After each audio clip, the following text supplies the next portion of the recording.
అనుదిన దైవ కృప.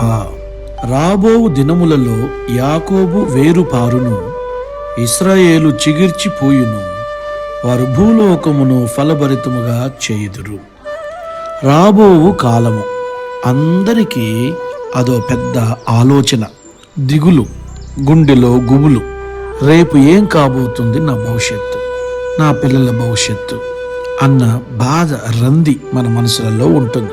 కానీ మనల్ని సృష్టించిన దేవునికి ఒక స్పష్టత ఉంది. మన యొక్క కాలము ఎలా ఉండబోతుంది అని చాలా స్పష్టంగా రాసి ఉన్నారు. మన కాలము చిగుర్చేదిగా ఉంటుంది, మన కాలము వేరుపారేదిగా ఉంటుంది, మన కాలము ఫలభరితమయ్యేదిగా ఉంటుంది. దీనిని నమ్ము. దేవుని మాట మారదు, నిశ్చయముగా నెరవేరుతుంది.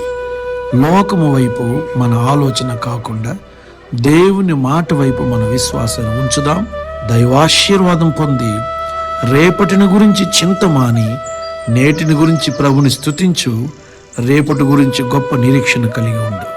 God bless you.